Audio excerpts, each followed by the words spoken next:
Assalamualaikum warahmatullahi wabarakatuh. Selamat siang anak-anakku sekalian, kelas 11 IPA. Pada pertemuan kali ini kita masuk ke pertemuan ke part 3 ya, untuk struktur dan jaringan tumbuhan. Kita akan masuk ke jaringan permanen. Yang kemarin belum kita bahas itu adalah jaringan pengangkut ya.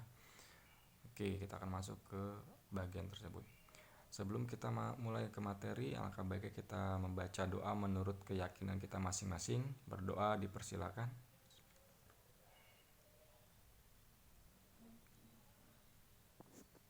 Berdoa selesai. Oke, kita masuk ke materi. Oke, jaringan pengangkut. Ya, jaringan pengangkut itu memiliki fungsi. Yang pertama adalah untuk mengangkut hasil fotosintesis ya, dari daun ke seluruh bagian tumbuhan dan mengangkut air garam mineral dari akar ke daun tumbuhan menggunakan jaringan pengangkut. Jadi fungsi dari jaringan pengangkut itu adalah seperti penyalur ya, penyalur ataupun seperti penyalur hasil metabolisme ataupun untuk fungsi untuk menyerap air dari akar yang nanti ke daun gitu. Lalu nanti hasil fotosintesisnya juga akan disalurkan ke seluruh tubuhnya. Nanti semua digunakan atau disalurkan oleh jaringan pengangkut. Oke, jaringan pengangkut itu ada silem dan juga floem ya. Jadi kita lihat yang pertama dulu, yaitu silem atau pembuluh kayu. Nah, silem ini disusun oleh trakeit, trakea, pembuluh silem, parenkim kayu, dan sklerenkim kayu atau serabut kayu. Nah, silem ini berfungsi untuk mengangkut air dan garam mineral dari dalam tanah ya, melewati akar nanti tidak sampai jaringan pengangkut dan diantarkan air dan mineral tersebut ke daun. Nah, itu fungsinya dari silem ya. Jadi dia mengambil air dari dalam tanah dan diantarkannya ke daun itu lewat silem. Seperti itu. Yang penting dia adalah fungsinya yang harus kalian ingat adalah menyerap air dari dalam tanah lalu diantarkan ke daun. Itu adalah fungsi dari silem. Lalu yang kedua itu ada floem atau pembuluh tapis, disusun oleh sel tapis, lalu ada sel parenkim kulit kayu dan serabut kulit kayu atau sel sklerenkim ya, yang serabutnya tentunya. Lalu berfungsi untuk mengangkut zat-zat hasil fotosintesis ke seluruh tubuh. Jadi di floem ini dia menyalurkan hasil fotosintesis dari daunnya, dari daun yang sudah di fotosintesiskan lalu disalurkan ke seluruh tubuh tumbuhan gitu ya. Jadi kalau dari silem itu mengambil garam, air dan mineral dari dalam tanah untuk ke daun, dan setelah itu difotosintesiskan. Setelah fotosintesis selesai, floem akan menyalurkan hasil fotosintesis tersebut ke seluruh bagian tumbuhan. Seperti itu. Nah, kalau kita lihat di gambar di bawahnya ini, nah ini yang saya kasih gambar ini. Nah, ini kalau kita potong sebagian tumbuhan atau batang tumbuhannya, ini bisa kita potong dan kita belah seperti ini, maka nanti dilihat di bagian tengahnya atau di bagian sisi-sisinya akan terbentuk seperti ini ya. Ada bulatan-bulatan seperti ini. Nah, itu sebenarnya adalah jaringan pembuluh ya, atau jaringan vaskuler. Dan kalau kita perbesar seperti ini gambarnya, ya, di mana ada silem, ada floem gitu ya. Nah, silem digambarkan di seperti ini ya, sebelah kiri, dan floem sebelah kanan, dan di kambium di tengah-tengahnya. Nah, kalau kita lihat dari gambar yang sebelah kiri ini, maka yang warna orange itu adalah silemnya, dan yang kuning adalah kambium, dan yang warna agak kecoklatan itu adalah floem ya. Oke, lanjut. Nah, kalau lihat dari gambar ini ya, maka kalian bisa melihat secara mikroskop ya. Tadi kan soal itu dari gambar saja, tapi kalau dari mikroskop mungkin agak berbeda. Nah, kalau kita lihat yang warnanya agak kemerah-merahan ini ya, ini yang agak besar-besar yang warna kemerahan itu adalah bagian dari silem. Lalu di atas silem ini ada kambium.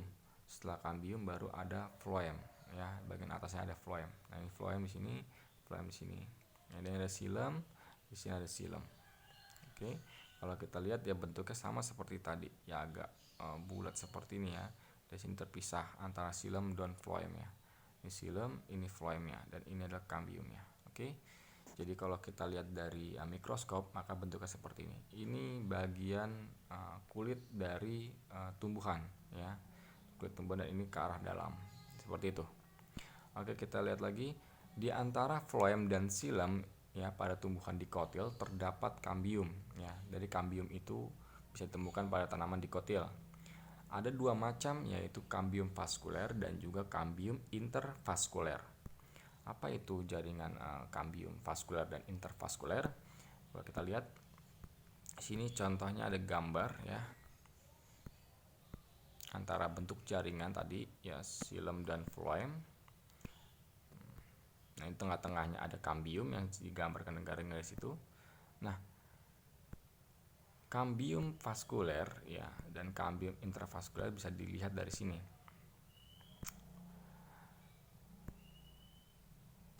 Oke, bagian yang tengah ya, yang ke tengah ini yang disebut nanti dari prokambium akan menjadi kambium vaskuler, artinya itu kambium yang berada di antara jaringan vaskuler yaitu floem dan juga xilem. Tapi kalau yang prokambium intravaskuler itu adalah yang akan menjadi kambium intervaskuler, di mana dia letaknya itu ada di antara pembuluh satu dengan pembuluh yang lainnya. Jadi dia di antara sini ya, atau dia menyambungkan antara kambium vaskuler ya dengan kambium vaskuler satunya. Jadi dilewat seperti ini ya, seperti itu. Ini mungkin agak mudah ya, mungkin mudah sekali kalian bisa melihatnya kalau misalkan tahu bentuknya. Tapi kalau di gambar seperti ini mudah, tapi kalau nanti di bentuknya mikroskop itu cukup sulit sebenarnya kalau kalian tidak mengetahui bentuk dari kambium itu seperti apa. Oke. Nah, kalau kita lihat dari gambar mikroskop ya. Nah, ini coba kita perhatikan. Nah, sebelah kiri itu adalah kambium vaskuler dan sebelah kanan itu kambium intervaskuler ya. Jadi kalau kita lihat di sini, nah ini ada xilem di bagian sini dan floem bagian atas, dan di tengah-tengahnya ini ada yang sangat rapat, itu adalah kambium ya. Kambium ya. Nah, kalau di sebelah kanan ini ada xilem yang pokoknya kalau xilem itu bentuknya lubangnya itu besar-besar gitu ya. Lubangnya besar-besar. Floemnya di atas dan di tengah-tengahnya ada kambium. Tapi kalau kalian perhatikan ini ada perbedaan antara yang kiri dengan yang kanan ya. Di sini seperti ada yang nyambung kan bagian kambiumnya, seperti ada yang menyambung seperti itu. Nah, itu sebenarnya adalah kambium intervaskuler ya. Seperti itu.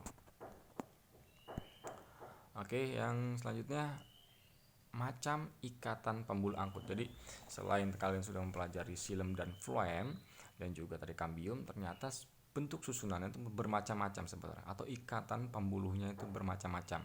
Yang pertama, ikatan pembuluh kolateral ya, di mana xilem dan floem yang letaknya bersebelahan di dalam suatu jari-jari, di mana xilem di sebelah dalam dan floem di sebelah luar. Nanti saya kasih gambarnya ya. Yang pertama ini ada dua, itu ada kolateral terbuka, antara xilem dan floem terdapat kambium ya. Misalnya pada batang tumbuhan dikotil, jadi di antara xilem dan floem ada kambiumnya, itu disebut dengan kolateral terbuka. Lalu ada kolateral tertutup, di mana antara xilem dan floem tidak ada kambiumnya, misalnya pada batang monokotil. Lalu yang kedua ada ikatan pembuluh bikolateral ya, di mana xilem diapit oleh floem. Oke, coba kita lihat gambarnya. Nah, ini ada gambar yang secara gambar biasa dan juga gambar dari mikroskop, yaitu yang bawah, yang gambar biasa dari atas. Itu hanya untuk menjelaskan bagian-bagian untuk lebih jelas gitu ya. Nah, kalau kalian lihat ini yang A ini bergabung dengan yang B sebenarnya. Itu sama sebenarnya. Jadi kalau kita lihat di bagian bawah keterangan gambar, di mana A dan B itu adalah kolateral terbuka ya, di mana dia floemnya dan xilemnya ini terdapat kambium di tengah-tengahnya ya. Jadi terdapat kambium di antara floem dan xilem. Dan ini contohnya gambar yang di mikroskop seperti ini ya. Sini ada kambiumnya. Lalu yang C dan D itu adalah kolateral tertutup, di mana di floem dan xilemnya ini tidak ada kambium ya. Ini contohnya seperti ini yang di gambar yang di bawahnya.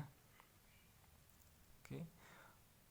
Lalu yang E dan F ya, itu adalah bikolateral terbuka, di mana si silemnya ini di tengah dan dia diapit oleh flame. Ada dua, ada flame dalam dan flame luar, seperti itu. Ya, itu adalah kolateral terbuka, kolateral tertutup, dan bikolateral. Oke, kita lanjut ke ikatan ketiga. Itu ada ikatan pembuluh radial, di mana silem dan flame letaknya bersebelahan.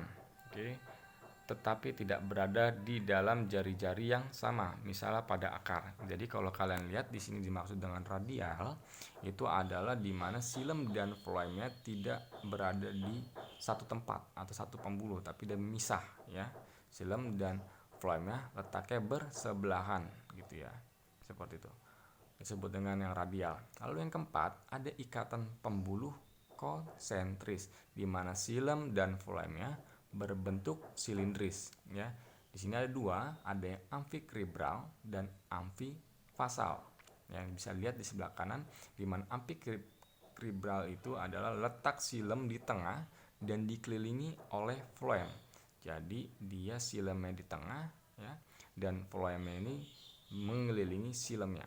Itu disebut dengan amfikribral.